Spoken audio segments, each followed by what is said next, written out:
আসসালামু আলাইকুম ওরহমতুল্লাহি ওবরাকাতুহু। আলহামদুলিল্লাহি ওয়াহদা ওয়াসসালাতু ওয়াসসালামু আলা মান লা নাবিয়্যা বা'দা। প্রিয় দর্শক, যে যেখান থেকে আমাদের দেখছেন সবাইকে প্রীতি ও শুভেচ্ছা জানাচ্ছি। শুরু হলো নেক্সাস টেলিভিশন আয়োজিত বেকম্যান বিস্কিটস নিবেদিত ইসলামী জীবন বিধান। আপনাদের সঙ্গে আছে আমি সৈয়দ আল জাবের। আপনাদের জিজ্ঞাসিত প্রশ্নের উত্তর দেওয়ার জন্য আমাদের সঙ্গে আছেন বিশিষ্ট আলেমদ্বীন শাইখ ডক্টর আব্দুল কাদির, অধ্যাপক আরবি বিভাগ, ঢাকা বিশ্ববিদ্যালয়। আসসালামু আলাইকুম রহমতুল্লাহি ওবরাকাতুহু। ওয়ালাইকুম আসসালাম রহমতুল্লাহি ওবরাকাতুহু। শাইখ কেমন আছেন? আলহামদুলিল্লাহ, আপনি কেমন আছেন? আলহামদুলিল্লাহ ভালো আছি। আপনাকে স্বাগত জানাচ্ছি ইসলামী জীবন বিধান অনুষ্ঠানে। ধন্যবাদ। প্রিয় দর্শক, আমাদের এই অনুষ্ঠানে প্রশ্ন করার জন্য স্ক্রিনে দেখার নাম্বারটিতে কল করতে পারেন। এছাড়াও নেক্সাস টেলিভিশন এবং নেক্সাস টেলিভিশন ইসলামিক ফেসবুক পেজের কমেন্ট বক্সে প্রশ্ন করতে পারেন। শেখ, আমরা শুরু করছি আমাদের আজকে যে নির্ধারিত টপিক রয়েছে। আমাদের আজকের টপিক হলো যে সূরা ফাতিহার শিক্ষা। আপনি জানেন সূরা ফাতিহা খুবই গুরুত্বপূর্ণ কোরআনের প্রথম সূরা। নাজিলের দিক থেকে নয়, কোরআনের যে মাসহাবটা আমরা জানি সেখান থেকে। এই সূরা ফাতিহা ছাড়া ফরজ সলাত হয় না বা কোনো সলাতই হয় না। এই সমস্ত গুরুত্বকে সামনে রেখে সূরা ফাতিহার শিক্ষা আপনার কাছে জানতে চাচ্ছি। ধন্যবাদ বিজ্ঞ উপস্থাপক। চমৎকার বিষয়। আসলে কোরআনুল কারীমের প্রথম সূরা হলো সূরা ফাতিহা। তো এই সূরা ফাতিহা মানে সূচনা। তা যেহেতু আল্লাহ রাব্বুল আলামিন পবিত্র কোরআনুল কারীম যেভাবে বিন্যস্ত করার জন্য জিবরাইল আলাইহিস সালাতু ওয়াসসালামকে নির্দেশ দিয়েছেন, সেই মোতাবেকই কিন্তু তিনি রাসূল আকরাম সাল্লাল্লাহু আলাইহি ওয়াসাল্লামের কাছে উপস্থাপন করেছেন। এবং সেই উপস্থাপিত কোরআনের মধ্যে আমরা প্রথমেই দেখি যে ফাতিহাকে, সূরাতুল ফাতিহাকে আল্লাহ তাআলা প্রথমেই দিয়েছেন। এই জন্য এটার নাম সূরাতুল ফাতিহা বা সূচনাকালীন এই সূরা। দ্বিতীয়ত এটা হলো উম্মুল কিতাব। এটাকে কিতাবের জননী বলা হয় বা কোরআনের উম্মুল কোরআনও বলা হয়, কোরআনের জননীও বলা হয়। আবার এটাকে সাবুল মাসানি বলা হয়, যে বারবার পঠিত যে সবটি আয়াত সেগুলো সাবুল মাসানি বলা হয়। আবার সেটাকে বিভিন্নভাবে, যেমন এটা একটা শাফি, যেমন কোনো রোগ ব্যাধির জন্য যদি কেউ রুকিয়া করে সেটার জন্য কিন্তু এই সূরা ফাতিহা কার্যকরী অত্যন্ত। এবং পবিত্র কোরআন কারীমের যে 114টি সূরা আছে, প্রত্যেকটা সূরার মধ্যে আপনি দেখবেন যে সবগুলোর সার নির্যাস আল্লাহ তাআলা এই সূরাতুল ফাতিহার মধ্যে দিয়েছেন। এবং সেই সূরা ফাতিহাকে আল্লাহ তাআলা এমনভাবে দিয়েছেন যে এর মধ্যে সমস্ত গুণাগুণ, আল্লাহ তাআলার সমস্ত প্রশংসা আছে এবং বান্দার প্রাপ্তির এবং চাওয়া পাওয়ার সব কিছু আল্লাহ তাআলা এখানে সন্নিবেশ করে রেখে দিয়েছেন। যেই সূরাটি না হলে কিন্তু কোরআনুল কারীম বা নামাজ পড়া হয় না। লা সলাতা ইল্লা বিল ফাতিহাতিল কিতাব। রাসূল আকরাম সাল্লাল্লাহু আলাইহি ওয়াসাল্লাম বলেছেন যে এই সূরা ফাতিহা ব্যতীত নামাজ বিশুদ্ধ হবে না। তো আমরা দেখি যে সূরাটি মক্কায় অবতীর্ণ এবং 60টি আয়াত এখানে আছে। তবে সেই 60টি আয়াতের মধ্যে কিন্তু বিসমিল্লাহির রহমানির রহিমও সম্পৃক্ত আছে। আর বাকি 6টি হলো আলহামদুলিল্লাহ থেকে শুরু করে যেটা আলাদ-দাল্লিন পর্যন্ত। তো এখানে আমরা দেখি যে মাক্কি জীবনের একটা সূরার বৈশিষ্ট্য কিন্তু এখানে খুঁজে পাওয়া যায়। সেটা হলো এই যে মাক্কি জীবনের যে সূরাগুলো আছে সেখানে কিন্তু আল্লাহর পরিচয় আছে। এখানে কিন্তু শুরুই করেছেন কিন্তু আল্লাহর পরিচয় দিয়ে, যে আলহামদুলিল্লাহি রাব্বিল আলামিন, সমস্ত প্রশংসা সেই মহান রবের, যিনি জগৎসমূহের রব। তো এই আল্লাহর পরিচয় কেন? আল্লাহর পরিচয় হলো রাসূল আকরাম সাল্লাল্লাহু আলাইহি ওয়াসাল্লাম সর্বপ্রথম কিন্তু মানুষকে আল্লাহ সম্পর্কে শিক্ষা দিয়েছেন। এমনকি পৃথিবীতে যত নবী এবং রাসূল এসেছেন, সমস্ত নবী এবং রাসূলের দীক্ষাই ছিল কিন্তু আল্লাহকে মানুষ সম্পর্কে পরিচয় করিয়ে দেওয়া। যেমন অন্যান্য নবীদের যে দাওয়াত ছিল, যে সেই দাওয়াতের মধ্যে ছিল যে তোমাদের আল্লাহ ব্যতীত দ্বিতীয় কোনো উপাস্য নেই। তো এই যে আল্লাহ ব্যতীত দ্বিতীয় কোনো উপাস্য নেই, এই দাওয়াতটাই কিন্তু সমস্ত নবীরা দিয়েছেন। যেই নবীদের প্রত্যেকের দাওয়াতের মধ্যে, মিশনের মধ্যে এটা কমন ছিল যে আল্লাহ সম্পর্কে তারা মানুষকে অবহিত করবে, কারণ তিনি অদ্বিতীয়, আল্লাহ ব্যতীত দ্বিতীয় কোনো উপাস্য নেই।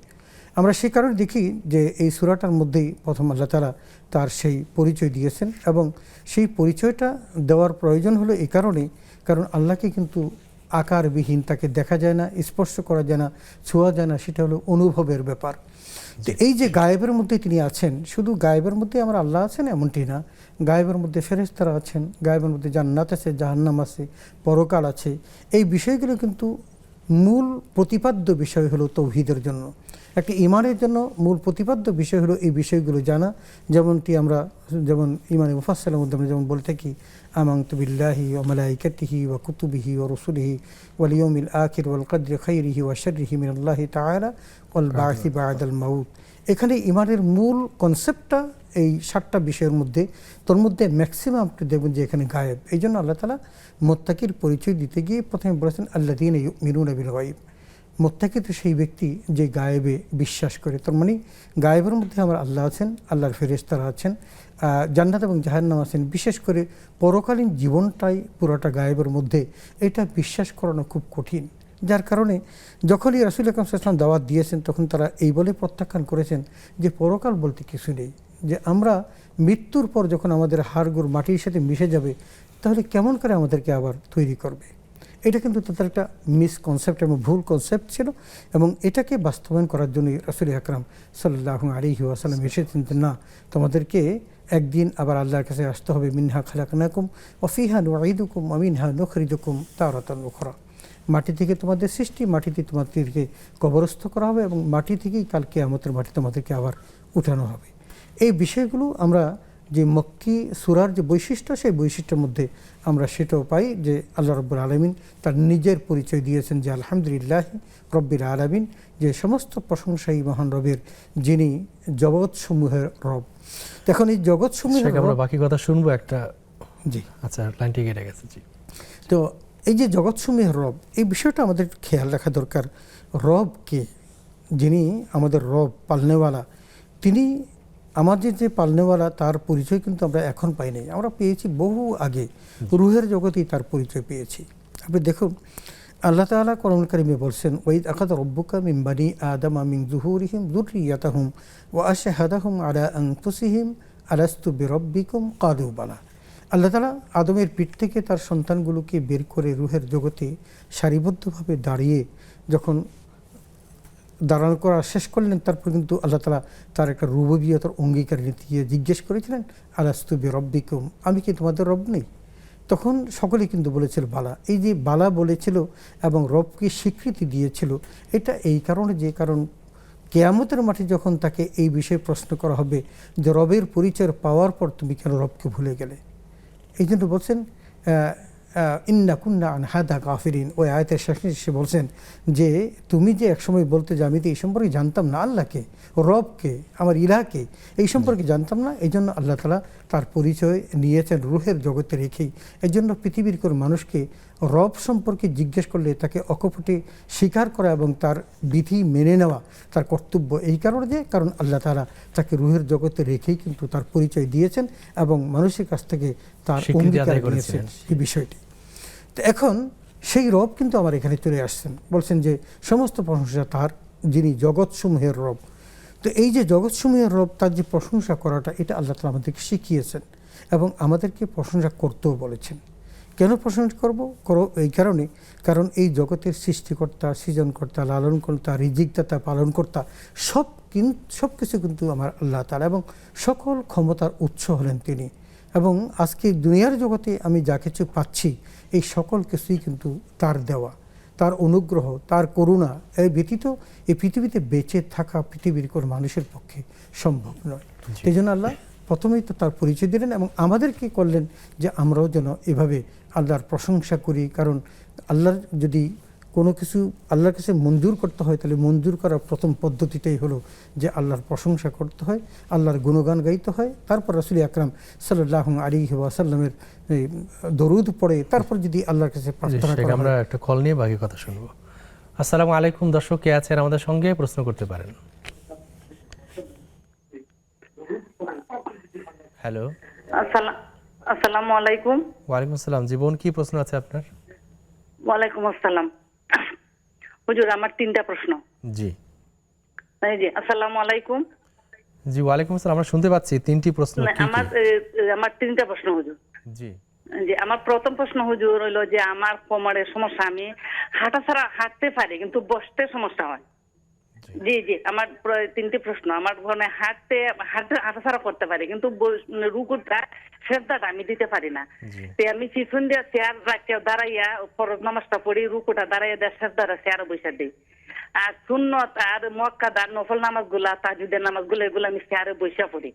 জি হ্যাঁ, আর এই যে আর হইলো হুজুর, আমার যে ফজরের সুন্নতটা আমি দাঁড়াইয়া পড়ি।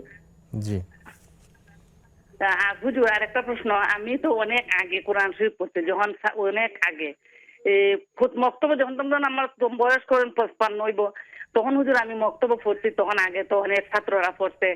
আমার কোরআন শরীফ পড়া আমি বুঝি, ওখানে যে হাফিজে কোরআন শরীফের তুলনায় আমার কোরআন শরীফের একটু ভুল হয়।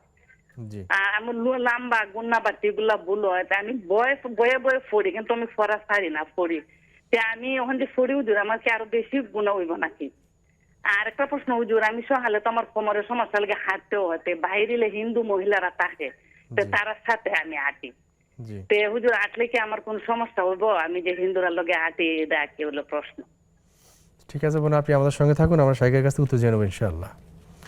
সেখানে আমরা বলছিলাম সূরা ফাতিহা শিক্ষা। জি। তো এখন তো সূরা ফাতিহার মধ্যে প্রথম যে আয়াতটা, যে দ্বিতীয় যে আয়াতটা, যেটা আলহামদুলিল্লাহি রাব্বিল আলামিন, তারপর হলো আর রহমানির রহিম, যে পরম দাতা ও দয়ালু, সে তারও প্রশংসা কি, আল্লাহরই গুণবাচক নাম, ওয়ালিল্লাহিল আসমাউল হোসনা লিল্লাহি সুবহানাহু ওয়া তাআলা। আল্লাহ তাআলা অসংখ্য গুণবাচক নাম আছে, যেই নামের সাথে আল্লাহ মিশে আছেন। আল্লাহর যে অপরন্ত রহমত আমরা ভোগ করছি, আল্লাহর রহমত ছাড়া কিন্তু আমরা চলতে পারতাম না। দেখুন, আল্লাহ তাআলা আমাদেরকে এত চমৎকারভাবে তার নেয়ামতগুলো দিয়ে রেখেছেন, যেগুলো আমরা গুণে শেষ করতে পারবো না। এগুলো আল্লাহ নিজেও বলেছেন, ওয়া ইন তাউদ্দু নিয়ামাতাল্লাহি লা তুহসুহা, যে আল্লাহর নেয়ামত গুণে শেষ করতে পারবে না। এই যে আল্লাহ তাআলা আমাদেরকে দিয়েছেন, এই যে শ্বাস প্রশ্বাস টানছি আমরা, কার্বন ডাই অক্সাইড ছেড়ে দিচ্ছি, আবার অক্সিজেন গ্রহণ করছি, এটা আল্লাহ তাআলা খুব চমৎকারভাবে আমাদের জন্য এগুলো সাজিয়ে রেখেছেন। এগুলো সবই তার রহমতের নিদর্শন, এবং তিনি আমাদের প্রতি যে দয়ালু। কারণ আমি যে সমস্ত কার্বন ডাই অক্সাইডগুলো ছেড়ে দিচ্ছি বিষাক্ত, এগুলো যদি অ্যাবজর্ব করার মতো কিছু না থাকতো, তাহলে কিন্তু পৃথিবী ধ্বংস হয়ে যেত, মানুষ বসবাস করার অযোগ্য হয়ে যেত।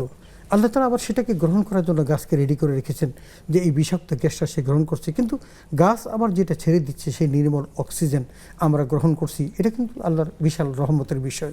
এই যে পরম দাতা ও দয়ালু, আল্লাহ দিচ্ছেন বলেই আমি কিন্তু এটা পাচ্ছি এবং গ্রহণ করছি, এবং এই কারণেই আল্লাহ তাআলা আমাদেরকে বলছেন, লা তাইয়াস মির রাহমাতিল্লাহ, আল্লাহর রহমত থেকে যেন আমরা নিরাশ না হই। অপরাধ করি ঠিক, আমরা বাকি কথা শুনবো বিরতি থেকে ফিরে এসে।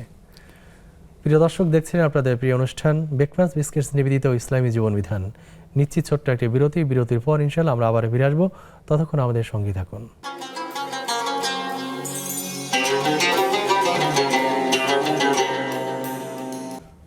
আসসালামু আলাইকুম প্রিয় দর্শক, বিরতির পর আমরা আবার ফিরে এসেছি আপনাদের প্রিয় অনুষ্ঠান ব্রেকফাস্ট বিস্কিটস নিবেদিত ইসলামী জীবন বিধানে। শেখ বিরতির পর আমরা ফিরে এসেছি। আমাদের এক বোন 3টি প্রশ্ন করেছেন। উনি জানতে চেয়েছেন যে ওনার কোমরে ব্যথা, উনি দাঁড়াতে পারেন, হাঁটতেও পারেন, কিন্তু রুকু সিজদা দিয়ে তার কষ্ট হয়। তো তিনি সূরাটা হয়তো কিরাতটা দাঁড়িয়ে পড়েন, আর রুকুটা তিনি বসে দেন চেয়ারে বসে, আর সুন্নাহ নামাজগুলো তিনি চেয়ারে বসেই পড়েন। এতে কোনো সমস্যা আছে কি? আসলে আল্লাহ তাআলা কোরআনুল কারীমের মধ্যে আমাদেরকে নামাজের পদ্ধতি রাসূলুল্লাহ সাল্লাল্লাহু আলাইহি ওয়াসাল্লামের মাধ্যমে তো জানিয়েছেন, এবং বলেছেন যে যে সল্লু কামা রাআইতুমুনি উসাল্লি, আমাকে যেভাবে পড়তে দেখেছো সেভাবেই তোমরা নামাজ পড়ো। এখন নামাজের মধ্যে কিছু আমল আছে দাঁড়িয়ে, কিছু আছে বসে, কিছু আছে শুয়ে, এবং আল্লাহ তাআলা এমন বলছেন যে কিয়াম ওয়া কুউদান ওয়া আলা জুনুবিহিম, 3টা পর্যায়ে। যেমন আল্লাহ তাআলা বলেছেন ওয়াকুমু লিল্লাহি কানিতিন, আমাদেরকে দাঁড়াতে বলেছেন, বিনীতভাবে দাঁড়াতে বলেছেন। তো আমি সোজা বলবো, যেটা আল্লাহ তাআলা যে বিধানটা যেভাবে দিয়েছেন সেটা আমরা চেষ্টা করব করার জন্য, কিন্তু যদি আমি না পারি তখন সেকেন্ড অপশনে যাব। সেখানে অপশনটা হলো আমার বসে নামাজ পড়া। সেকেন্ড অপশন যখন আমি সেটাও অক্ষম হয়ে যায়, তখন আমাকে শুয়ে শুয়ে নামাজ পড়া। এটাও কিন্তু আল্লাহ তাআলা বিধান বিধিবদ্ধ করে দিয়েছেন। অতএব আমি আমার বোনকে বলবো, তিনি যেই বিধানগুলো ফরজ, সেগুলো যতটুকু তার পক্ষে সম্ভব যথাযথভাবে করবেন। আর যদি তিনি ব্যর্থ হন, তাহলে তিনি বসে শুয়ে যেভাবে পারেন সেভাবে আদায় করবেন। আল্লাহ তিনি দেখেন, তিনি মনের খবর রাখেন, সুতরাং তার ইবাদত তিনি আল্লাহ তাআলা অন্তর্যামী হিসেবে জানবেন এবং তাকে সেভাবে বরণ করে নেবেন। এটাই হলো মূল বিষয়। জি, আসসালামু আলাইকুম দর্শক, কে আছেন আমাদের সঙ্গে? প্রশ্ন করতে পারেন। ওয়ালাইকুম আসসালাম রাহমাতুল্লাহ। হুজুর, আমার 2টি প্রশ্ন। প্রথম প্রশ্ন হলো, আমি 2 ডিসিম জমি 5 লাখ টাকা দিয়া ও রাখবো, যিনি মালিক তিনি আমাকে দিবে রেজিস্ট্রি করে, কিন্তু উনি আবার এটা ফেরত নেবে। কেন ফেরত নেবে? ফেরত নেওয়ার সময় 50,000 টাকা উনি বেশি দিবে আমাকে। তো এটা কেমন? এটা এখন কি আমি এটা এইভাবে করলে কেমন হবে? আর এটা যদি কি জমিটা বাঁধার পর হিসাবে আমি বিক্রি করি, ওই হিসাবে টাকা দিলে আমি ওইখানে তো ওনাকে টাকা দিতে পারবো কিনা কিছু? আচ্ছা, 2 নাম্বার প্রশ্ন হলো, এটা আপনার জমি কি আপনার ওই- বন্ধক নিচ্ছেন নাকি কেনা বেচা কেনা? না এটা বন্ধক না, ওইটা উনি বলছে যে উনি রেজিস্ট্রি করে দিবে, উনি আবার ফেরত দিবে ওনার বাড়ির জায়গা। আচ্ছা, ওনার বাড়ির জায়গা আমাদের আত্মীয় আর কি। তো ওই সময় উনি ফেরত 50,000 নেওয়ার টাকা সময় আমাকে আপনাকে বেশি 50,000 টাকা বেশি দেবেই তো? হ্যাঁ, ওই কথা বলছেন। রেজিস্ট্রি আর করাটা নাহলে এটা রেজিস্ট্রি নিজে করাটা মানে কি কিভাবে করলে? ভাই, একটু ক্লিয়ার হতে চাই। রেজিস্ট্রি করে যে জমিটা নেবেন, এটার কি উদ্দেশ্যে নেবেন আসলে? বিক্রি করবে না, নাকি এটা বন্ধক নিবো এই সিস্টেম? জন্য উনি অন্য জায়গায় একটা জমি রাখবে, রাখলে পরে উনি 5 লক্ষ টাকা আমার কাছ থেকে নিবে, নেওয়ার পরে বিনিময়ে টাকা এই জমিটা দিবে বাড়ির জায়গায়, এটা পরে উনি আবার ফেরত নিবে এটা, তখন আমাকে 50,000 টাকা বেশি দিবে। এখন এই কথা আর কি। আর না হয় এটা কিভাবে করলে আমার সঠিক হবে? আচ্ছা, ওনার টাকাটা জি, জি, দরকার, উনি জি, জায়গা কিনবো অন্য টাকা। জি জি, বুঝতে পেরেছি। দ্বিতীয় প্রশ্ন আচ্ছা, কি আপনার? দ্বিতীয় প্রশ্ন হুজুর, দ্বিতীয় প্রশ্ন, আমি তো প্যারালাইসিস, তো এখন আমার শীতের দিন আমি মোজা পায়ে দিয়া মাসা করলে চলবে কি? বাকি হাত পা আমি লজু করতে পারি ওর খাটে বসে আর কি, কিন্তু ওই পা দুইটা প্যারালাইসিস, আমার পা দিয়ে হাতে নাড়াইতে হয়। আচ্ছা, মোজা আচ্ছা, বা ইয়া দিয়ে মাসা করলে হবে, মোজা পা বা দিয়ে মাসা? কিভাবে করতে হবে? জি জি জি, জি, বুঝতে পেরেছি। জি, আপনি আমাদের সঙ্গে থাকুন, আমরা শাইখের কাছে উত্তর জেনে নিচ্ছি। জি, আসসালামু আলাইকুম। দর্শক কে আছেন আমাদের সঙ্গে, প্রশ্ন করতে পারেন। ওয়ালাইকুম আসসালাম। জি হুজুর, আমি হারুন বলছি জি, হারুন ভাই। ধানমন্ডি থেকে। জি, হারুন ভাই, কি প্রশ্ন হুজুর, আছে আপনার? আমি বলছিলাম যে যারা কুখ্যাত দুর্নীতিবাজ তাদের হালাল টাকা আছে, হারামটা আছে, হালালও আছে। হালালটা মসজিদ মাদ্রাসা দান করে, জি যখনই দান করে সঙ্গে সঙ্গে তাদেরকে অশেষ নেকি দেওয়া হচ্ছে। জি হুজুর, একজন কুখ্যাত দুর্নীতিবাজ যদি অশেষ নেকি পেয়ে যায় তাহলে পাপ কাজ করার সাহস বেড়ে যায়। সুতরাং তাদের হালালটাও নেওয়া বন্ধ করতে হবে। এই ব্যাপারে আপনাদের মতামত জানাবেন। জি, ইনশাআল্লাহ আমাদের শাইখ মতামত জানাবেন, আমাদের সঙ্গে থাকুন ইনশাআল্লাহ। আমাদের এক ভাই যেটা প্রশ্ন করলেন, ওনার কাছ থেকে 5 লাখ টাকা নেবেন, তিনি সম্ভবত একটা জায়গায় জমি রেজিস্ট্রি করবেন, টাকাটা উনি এক প্রকার ধারই দিচ্ছেন, আমি যেটা বুঝতে পারলাম। ফেরত আবার টাকাটা আমাকে ফেরত দেবে, ফেরত দেওয়ার সময় তাকে 50,000 টাকা বেশি দেবে, এটা বৈধ হবে এটা কিনা? তো টাকার বিনিময়ে টাকা নেওয়াটা সুদের পর্যায়ে পড়ে, এবং টাকার বিনিময়ে টাকার নেওয়াটা আমরা যেরকম ধার নিয়ে যেরকম অতিরিক্ত দেওয়াটা সুদ, ঠিক এটা একই পর্যায়ে পড়ে। এমন যদি হতো যে তিনি জমি ক্রয় করেছেন এবং তিনি বিক্রি করেছেন, ওনাকে রেজিস্ট্রি করে দিয়েছেন, এখন তিনি আবার নেবেন, তাহলে এই জমির মূল্য ধরে হয়তো যখন নিয়েছেন উনি রেজিস্ট্রেশন করে এবং এখন যদি ফেরত দেন, তাহলে এর মূল্য যদি বাড়ে, সেই বর্ধিত টাকাটা সে নিতে পারবেন দাম ধরে বিক্রি হিসাবে। কিন্তু এভাবে যদি তিনি টাকা নেন এবং টাকার বিনিময়ে আবার টাকা নেন, তাহলে এটা সুদের পর্যায়ে পড়বে এবং সেটা নেওয়াটায় তার জন্য শরীয়তে সম্মত হবে না। আর উচিত তার সওয়াবের আশায় উনি কর্জ হাসানা দিতে পারেন। যে কর্জে হাসান দিতে পারেন। হ্যাঁ, উনি প্যারালাইসিসের রোগী, ওনার পা দুটো অবশ্যই আছে, তো উনি উজু কিভাবে করবেন? মাসা আচ্ছা, করতে উজু পারবেন করাটা কিনা? মাসা আলাল খফাইন কিন্তু শরীয়তে জায়েজ আছে, এবং বিশেষ করে এই শীতকালের আমলগুলোর মধ্যে এটা একটা অন্যতম আমল। কেউ যদি উজু করে এবং উজু করার পর এমন মোজা পড়ে যে মোজাটা একটু ভারী মোটা মোজা, যে মোজাটা পড়লো যদি বাড়িতে থাকে তাহলে তিনি 24 ঘন্টা, তার 5 ওয়াক্ত নামাজ তিনি একই উজু দিয়ে মোজা পরবেন এবং মোজার পরে বাকি সময়গুলোতে তিনি মাসে করবেন। এবং সেটা যদি তিনি সফরে থাকেন তাহলে 3 দিন 3 রাত তথা 72 ঘন্টা তিনি এই মোজা ব্যবহার করতে পারবেন এবং শুধু মাসে করবেন। এটা শরীরসম্মত বিষয়। তবে মোজাটা কীরকম সেটা আগে করতে হবে, যে মোজাটা তার ওই পরিমাণ থিকনেস আছে কিনা। ওই থিকনেস থাকলে তিনি মাসে করতে পারবেন। আর যেহেতু তার তো ওজর আছেই, তিনি একজন মাহুর ব্যক্তি, তাকে আল্লাহ তাআলা ক্ষমা করবেন ইনশাআল্লাহ। আপনি বলেন যে সফর অবস্থায় 3 দিনে বেশি পারবেন 3 না। দিনে বেশি পারবেন না। বাসায় থাকা অবস্থায় একদিনে বেশি পারবেন না।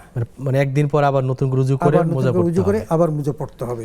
কিন্তু উজু ছাড়া যদি মোজা পরেন তাহলে কিন্তু তা হবে না, তাহলে আচ্ছা। কিন্তু করতে হবে, আবার পা ধুয়ে নিতে হবে।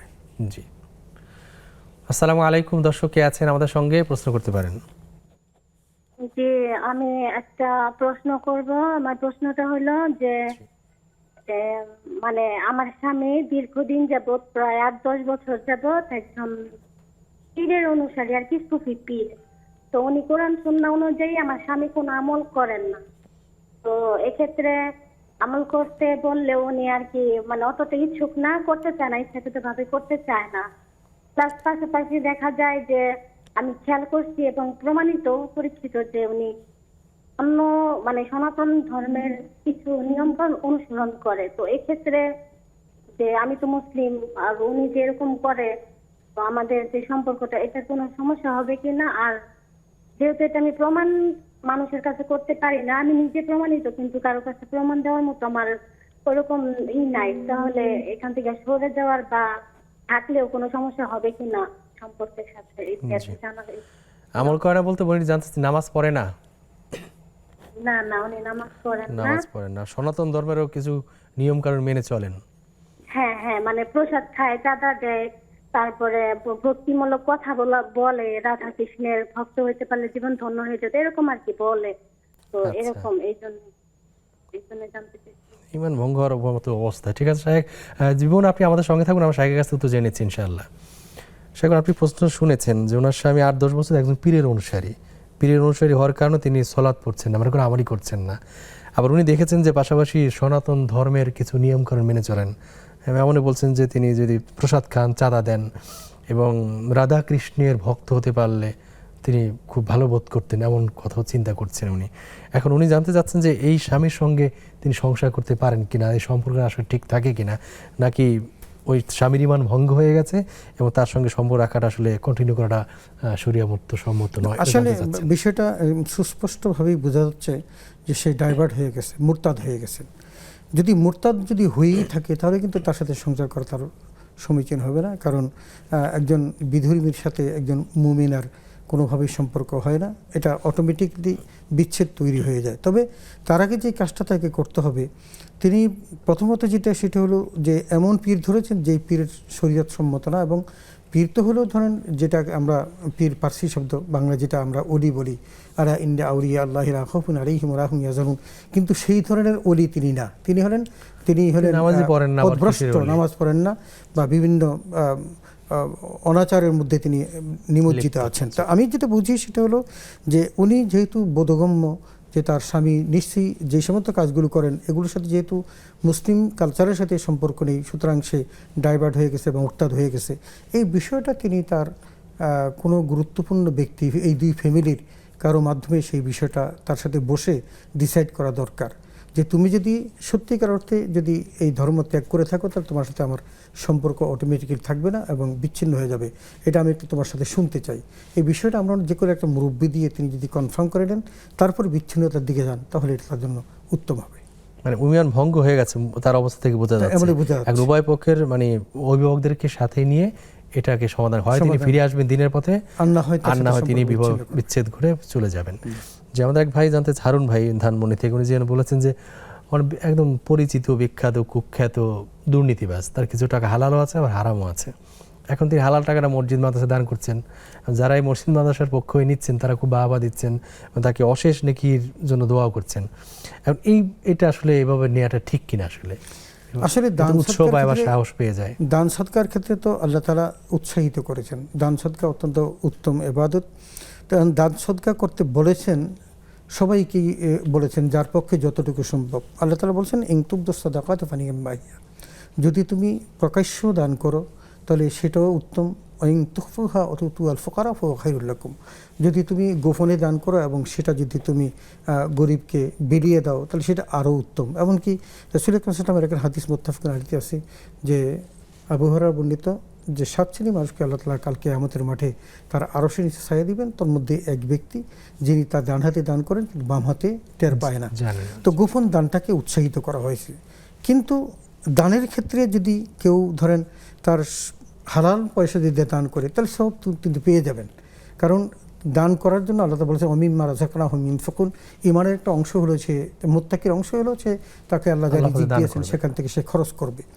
এখন কোনটা খরচ করলো এটা তার দেখার বিষয়, এবং সেটা আলিমুল গায়েব আল্লাহই মাত্র জানেন যে তার কোনটা কবুল হবে কোনটা কবুল হবে না। কিন্তু আমরা আমাদের সমাজে যে সমস্ত মসজিদ মাদ্রাসাগুলোর জন্য যেগুলো দান নেওয়া হয়, অন্যকে উৎসাহিত করার জন্য কিন্তু কি করা হয়, দানের প্রকাশ্যে কথা দেওয়া। বলা হয় যে আল্লাহ আপনাকে অনেক নেকি দান করুক, আপনাকে সওয়াব দান করুক, আপনাকে আল্লাহ অনেক টাকার মালিক বানিয়ে দিক, এই কথাগুলো বলেন। কিন্তু আলিমুল গাইব তো তিনি জানেন যে তার এটা কবুল হয়েছে কি হয় নাই। এটা হলো অন্যকে উৎসাহিত করার জন্য কিন্তু বলা যায়, বলা যাবে না এমনটি না। যেমন রাসূল আকরাম সাল্লাল্লাহু আলাইহি ওয়াসাল্লাম তাবুকের যুদ্ধে যখন দান সংগ্রহ করছিলেন তখন তিনি বলছিলেন যে তোমরা প্রকাশ্যেও দান করতে পারো, আবার গোপনও দান করতে পারো। সুতরাং দান করাটা তার দোষণীয় নয়, এবং যারা নিচ্ছেন এটাও দোষণীয় নয়। তবে ওনার যেটা বক্তব্য সেটা হলো এইভাবে উৎসাহিত করলে তাহলে মানুষ তো কী হবে, এনকারেজ তার হবে, দুর্নীতি যে করতে খারাপ সাহস মানুষ পেয়ে যাবে। সাহস পেয়ে যাবে। না, সেটা হলো ভাই আমি বলবো যে তার খারাপের পরিণতি তো খারাপের দিকে যাবে। তিনি যদি পাপ করেন, পাপের জন্য তাকে শাস্তি ভোগ করতে হবে। তার অর্থ এই নয় তিনি পাপ করবেন আর ওখানে দান করে এটা কাটাকাটি হবে, এমনটি না। আল্লাহর কাছে দুটো জিনিসই আছে, একটা হলো তার নেক আমল, একটা বদ আমল। নেক আমলের পাল্লা যখন ভারী হবে, কারণ আল্লাহ তো মিজানে তাকে ওজন করবেন, তো ওজন করার পর যখন তার এই মিজানের পাল্লাটা যখন নেক আমলের পাল্লা ভারী হবে, তখনই কিন্তু জান্নাতে যেতে পারবেন। তার অর্থ এই নয় যে দান করলেই তিনি জান্নাতে চলে যাবেন। তবে উৎসাহিত করার জন্য করা যেতে পারে, এবং সেটা মানুষের শুনিয়েও দেওয়া যায়। পাশাপাশি দুর্নীতি বিরুদ্ধে কথা বলা উচিত। কথা বলা উচিত, অবশ্যই কথা বলা উচিত। জি, ধন্যবাদ। প্রিয় দর্শক, দেখছেন আপনাদের প্রিয় অনুষ্ঠান নেক্সাস টেলিভিশনে ইসলামী প্রশ্নোত্তরমূলক লাইভ অনুষ্ঠান বেকনাস বিস্কিটস নিবেদিত ইসলামী জীবন বিধান। নিচ্ছি ছোট্ট আরেকটি বিরতির পর ইনশাআল্লাহ আমরা আবারও ফিরে আসবো। ততক্ষণ আমাদের সঙ্গে থাকুন।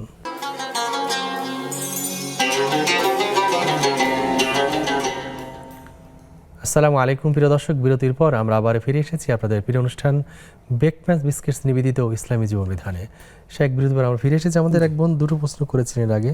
হ্যাঁ, উনি জানতে চেয়েছেন, উনি কোরআন ছোটবেলায় পড়েছেন, এখন পড়তে গেলে কিছু ভুল ভালো হয় আর কি। এই ভুল সমেত যখন পড়ান সেটা কি গুনাহ হয় না আসলে সওয়াব হয়? আসলে কোরআনুল কারীম আল্লাহ যেভাবে নাজিল করেছেন সেভাবে পড়তে হবে। লৌহে মাহফুজ থেকে আল্লাহ যেভাবে নাজিল করেছেন সেভাবে পড়াটাই এটা হলো বিধান। এই জন্য আল্লাহ বলছেন ওরাত্তির কোরআন তারতিলা, তোমরা তারতিলের সাথে তাসবিদের সাথে কোরআন তেলাওয়াত করো। আবার নামাজের মধ্যেও বলছেন ফাকরা মা তায়াসসারা মিনাল কোরআন, যেখানে সহজ মনে হয় কোরআন থেকে সেখানে তোমরা পড়ো। তার অর্থ হলো যে আপনি যতটুকু পড়বেন বিশুদ্ধ পড়বেন। রাসূল সাল্লাল্লাহু বলেছেন রুব্বা কারিইন ইয়াকরাউল কোরআন ওয়াল কোরআনু ইয়ালানুহু, অনেক কোরআনের পাঠক আছেন যারা কোরআন পড়েন আর কোরআন তাদেরকে লানত দেন, তার মানে অভিশাপ দেন। তাহলে বোঝা গেল যে কোরআনকে লানে জলিতে পড়া যাবে না, আপনাকে বিশুদ্ধ তেলাওয়াতি করতে হবে। এই জন্য আপনার ফিকির লাগবে। আপনি ছোটোবেলা পড়েছেন, তারপরে কি আপনার পড়ার সুযোগ হয় নাই? দোলনা থেকে কবর পর্যন্ত শিক্ষাকারীরা রাসূল আকরাম সাল্লাল্লাহু আলাইহি ওয়াসাল্লামের অসংখ্য হাদিস দ্বারা প্রমাণিত। আপনি বাসাতে একজন ভালো, এখন তো অনেক সুযোগ, অনলাইনেও করা যায়, বা বাসাতেও যে কোনো একজনকে মহিলাকে যারা ভালো তেলাওয়াত করতে পারেন তাদেরকে রেখে শেখা যায়। আল্লাহ তাআলা দেখবেন আপনি কতটুকু চেষ্টা করেছেন। চেষ্টা করে যদি ব্যর্থ হন তাহলে কিন্তু আপনি আঁকাবাঁকা পড়লেও ডাবল সওয়াব পাবেন। কিন্তু যদি চেষ্টা না করে আপনি এই ভুলভাল পড়েন তাহলে কিন্তু আপনাকে সওয়াবের জায়গাতে আপনার গুনাহ হবে, কোনো সন্দেহের অবকাশ নেই। আমরা চেষ্টাটা চালিয়ে যেতে হবে ভুল থেকে বেঁচে থাকার জন্য। কিন্তু চেষ্টা না করলে আসলে ওই অবস্থা থেকে গেলে গুনাহই হবে। গুনাহই হবে। জি, উনি একটু জানতে চেয়েছেন যে সকালে হাঁটেন, মর্নিং ওয়াক করেন, তো সেখানে হিন্দু মহিলাদের সাথে তার দেখা হয় বা একসাথেই হাঁটেন, এতে কোনো সমস্যা আছে কিনা? আসলে এখানে সমস্যা যেটা সেটা হলো এই সোহবতটা খুব বেশি প্রয়োজন।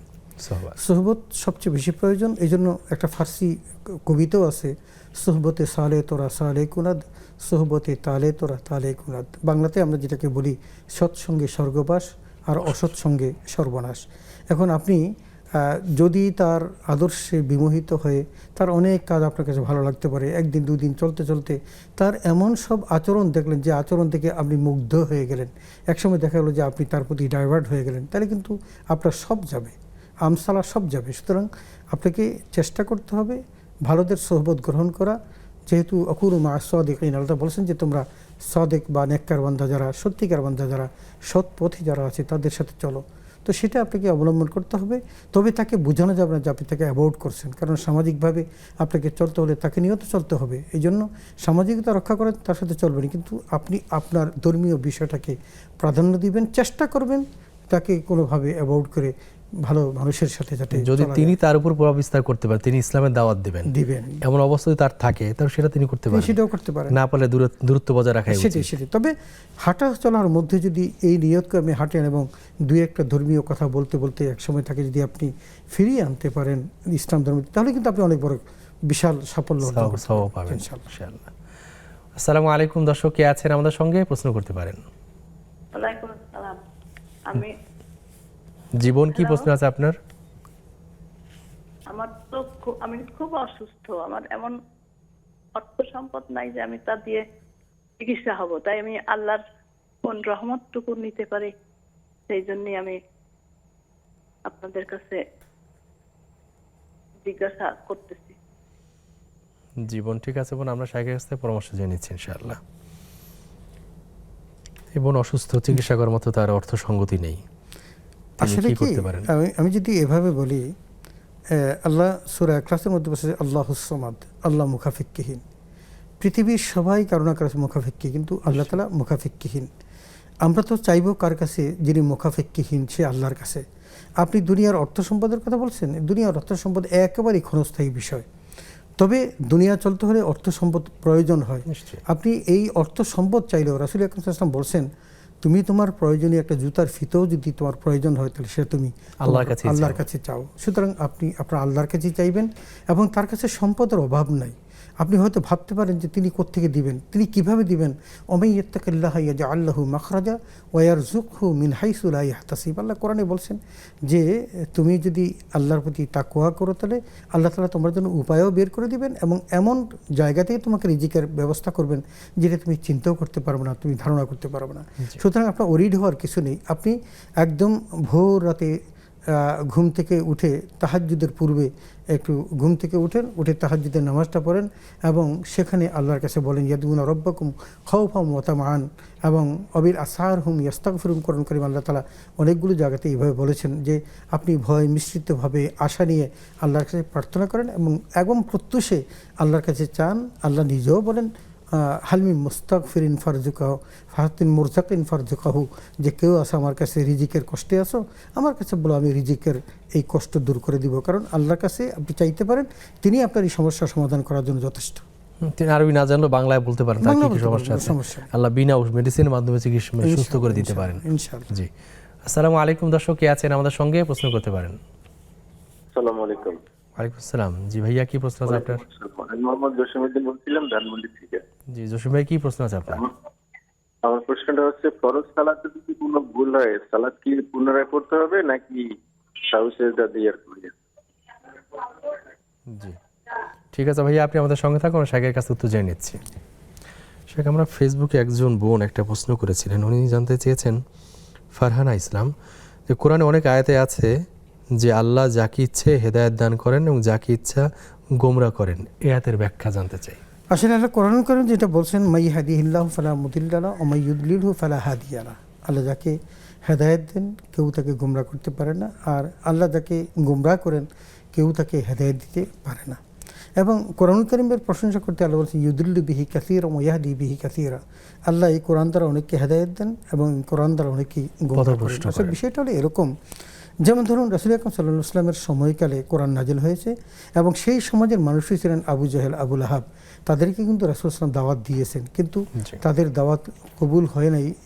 অথচ হযরত ওমর ফারুক রাদিয়াল্লাহু আনহু তাকে আল্লাহ কবুল করেছেন। একই সমাজের মধ্যকার তা উভয়ই কিন্তু কি ছিল, কাফির মুশরিক ছিল, এবং তারা উভয়ই কিন্তু রাসূল আকরাম সাল্লাল্লাহু আলাইহি ওয়াসাল্লামের দুশমন ছিলেন। কিন্তু আল্লাহ ওমরকে গ্রহণ করেছেন আর তাদেরকে প্রত্যাখ্যান করেছেন। এটা যদি আমি বলি তাহলে টোটাল বিষয়টাকে দ্বারা তাকদিরের দিকে, ওয়াল কদরি খাইরিহি ওয়া শাররিহি মিনাল্লাহি তাআলা। এটা কিন্তু আপনার ঈমানের একটা অংশ, আপনাকে বিশ্বাস করতে হবে। কারণ আল্লাহ রাব্বুল আলামিন কার কিসমতের মধ্যে হেদায়েত রেখেছেন এটা আল্লাহ ভালো জানেন, কার কিসমতে হেদায়েত নেই সেটাও আল্লাহ ভালো জানেন। কিন্তু আপনি ইস্তেমবাত করে এটা বলতে পারবেন না যে আল্লাহ আমাকে হেদায়েত দেন না, আমি নিতে। আল্লাহ আপনি বলেছেন কাজটা করার জন্য, আপনি করবেন। আপনি হেদায়েত আল্লাহ দিচ্ছেন কি দিচ্ছেন না এটা আল্লাহ ভালো বোঝেন।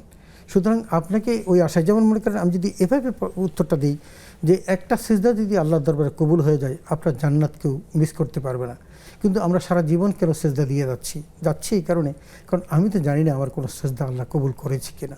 সুতরাং আমাকে আশা নিয়েই থাকতে হবে এবং আশা নিয়েই তার সেই নির্দেশনাগুলো পালন করে যেতে হবে যে আমার এই সিজদাটা, আজকের যে সিজদাটা, এই সিজদাটা আল্লাহর দরবারে কবুল হবে এবং এই সিজদার বিনিময়ে আমি জান্নাতে যেতে পারবো। সুতরাং আমি আমার তাকদীরকে যদি বিশ্বাস করি তাহলে তকদির কিন্তু আর তাকদিরুল ইয়ারদু, যেরকম যে তকদির পরিবর্তন হয় না, আবার রাসূল আকরাম সাল্লাল্লাহু আলাইহি ওয়াসাল্লাম অন্য হাদিসে বলেছে আর তাকদিরু ইসাবিকু তাদবিরুল আবদে, বান্দার কর্মের দ্বারা কিন্তু তাকদিরের পরিবর্তন হয়। সুতরাং আপনি আল্লাহর প্রতি বিশ্বাস স্থাপন করে হেদায়েতের পথেই থাকবেন, গোমরাহির পথে যাবেন না, তাহলে আল্লাহ আপনাকে হেদায়েতের উপর রাখবেন ইনশাআল্লাহ।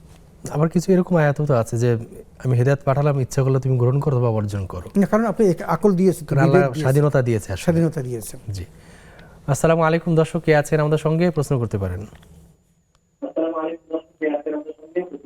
জি, আমি গুড়িয়া ফরেস্ট বনশ্রী থেকে বলছি। আমার প্রশ্ন হলো প্রিয় দর্শক, নামাজের রুকুতে দর্শক ভলিউমটা একটু কমিয়ে নেবেন, আমার শুনতে সহজ হবে। আমরা যে বলি সুবহুল কুদ্দুসুন রব্বুনা মালাইকাতি ওয়ার রূহ, এটা কয়বার বলতে হবে? আচ্ছা ঠিক আছে বোন, আপনি আমাদের সঙ্গে থাকুন, আমরা শাহের কাছে উত্তর জেনে নিচ্ছি ইনশাআল্লাহ। এক ভাই প্রশ্ন করেছিলেন যে ফরজ সালাতে ভুল হলে মানে সাউসুদা দেবো নাকি নামাজ ছেড়ে দেবো? না, নামাজে যদি কেরাতে ভুল হয়ে যায় তাহলে কিন্তু আবার নামাজ পড়তে হবে। আপনি কেরাত যদি আপনি বুঝতেই পারেন যে কেরাতে আপনি ভুল হয়েছে, তাহলে কেরাত আবার দ্বিতীয়বার পড়ে নিতে হবে, কারণ ভুল কেরাত দিয়ে নামাজ পড়ে নামাজ হবে না, কারণ এটার ফরজ কাজ। আপনার অন্য জায়গাতে আপনি যে সমস্ত জায়গাগুলোতে সৌসুজদা হওয়ার মতো সেটা হয়তো আপনি সৌসুজদা দিয়ে করবেন, কিন্তু কেরাতে ভুল হয়ে গেলে সেটা সৌসুজদা কাজ করবে। বিষয় হলো যে এটা ওয়াজিব ছুটে গেলে আপনি সৌসুদা দিলে হয়ে যাবে। তবে একটু মনে রাখতে হবে যে কেরাতের কিন্তু বড় আয়াতের এক আয়াত হলেই কিন্তু তার ফরজিয়ত আদায় হয়ে যায়, আর ছোট আয়াতের মধ্যে 3 আয়াত হলে ফরজিয়ত আদায় হয়ে যায়। এটা যদি তিনি বুঝতে পারেন তাহলে এক আয়াত যদি পরিমাণ হয়ে যায় তাহলে কিন্তু তার পরবর্তী ভুল হলে কিন্তু তার নামাজের কোনো ক্ষতি হবে না। কিন্তু ওয়াজিব যদি ছুটে যায় তাহলে সে সৌসুজদা করবে। যে কাজগুলো নামাজের ভিতরে বাইরে ফরজ সেটা যদি ছুটে যায় নতুন করে সালাত আদায় করতে হবে, আর যদি ওয়াজিব কিছু ছুটে যায় তাহলে সেখানে সাউসুজদা দেবেন আর কি। জি, প্রিয় দর্শক, দেখছেন আপনাদের প্রিয় অনুষ্ঠান বেকম্যান্স বিস্কিটস নিবেদিত ইসলামী জীবন বিধান। নিচ্ছি ছোট্ট আরেকটি বিরতির পর ইনশাআল্লাহ আমরা আবার ফিরে আসবো, ততক্ষণ আমাদের সঙ্গেই থাকুন।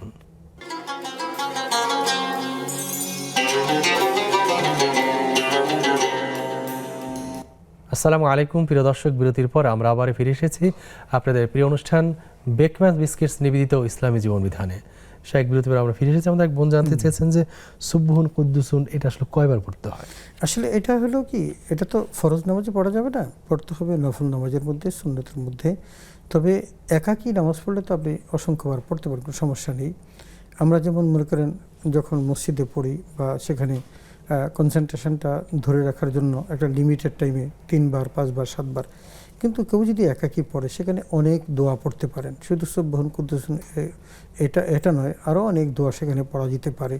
আমরা তো সাহাবীদের বা নবীজির জীবন থেকে দেখেছি যখন রুকুতে যেতেন মনে হতো যেন তিনি কোথায়, তিনি বেঁচে আছেন কিনা মরে গেছেন, ভুলে গেছেন, সিজদাতে গেলেও ঠিক একই অবস্থা। সুতরাং পড়া যায়, অনেক কিছুই পড়া যায়, কিন্তু ফরজ নামাজে নয়, সুন্নাত নামাজে পড়া উচিত।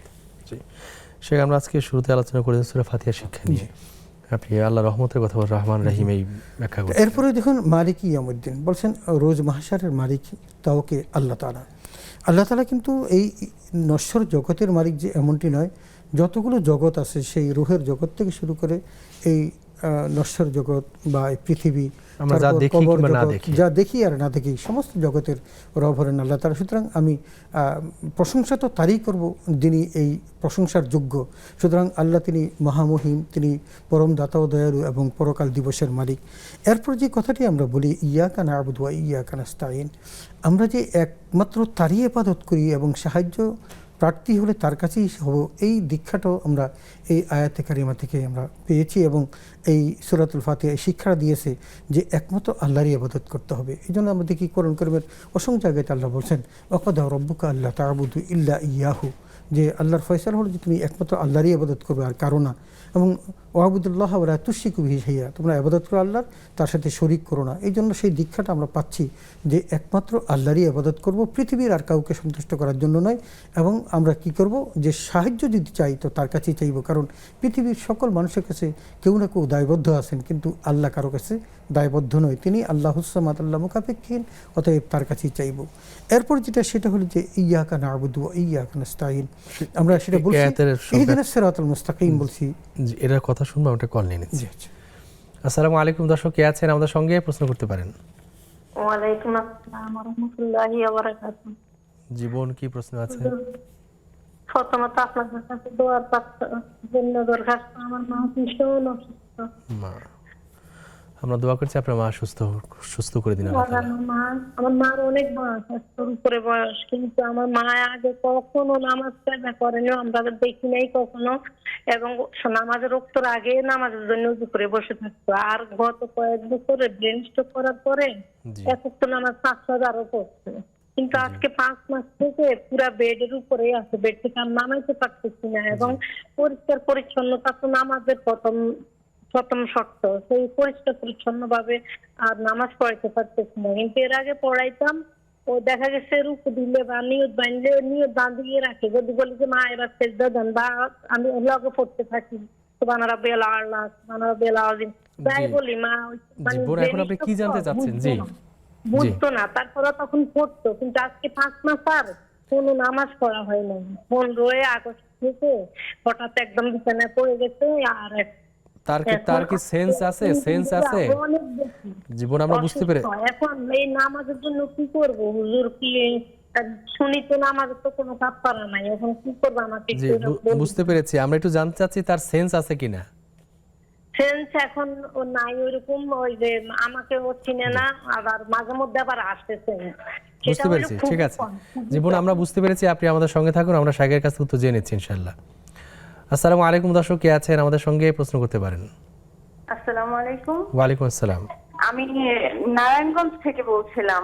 জীবন কি প্রশ্ন আছে? আমার প্রশ্নটি হচ্ছে, আমি যখন কোন ওয়াক্তের আগেই আমি কোরআন পড়তে বসি, তখন আমরা কিছু শুনতে পাচ্ছি না। জি, লাইনটি কেটে গেছে। সে আমাদের বোন বানতেছেন, তার মা খুবই শুনেছেন সবই বলছেন, ব্রেস্ট করেছেন, কিছু মনে থাকে না, চিনতে পারছেন, বিছানায় পড়ে আছেন। তিনি 5 মাস নামাজে পড়তে পারছেন না, আর নামাজ ঠিক মতো পড়তে ভুলে যান। একই ওয়াক্তের নামাজ কয়েকবার পড়েন, কয় রাকাত তাও বলতে পারছেন। এই অবস্থাতে নামাজের আসলে কেউ যদি স্মৃতি ভ্রম হয়ে যায় এবং যদি তার সেন্স না থাকে, তারপর শরীয়তে কিন্তু তার উপর প্রযোজ্য নয়। এখন তিনি যদি আসলেই সেন্স না থাকে, তাহলে তো তাকে পরিষ্কার পরিচ্ছন্ন রাখার দায়িত্ব যেহেতু অন্যদের, তারা পরিষ্কার রাখবে, কারণ এটা ইমানের একটা অংশ। আর নাজাফাতু মিনাল ঈমান, সেটা করবেন যারা তারা আশেপাশে আছেন, তারা এটা চেষ্টা করবেন।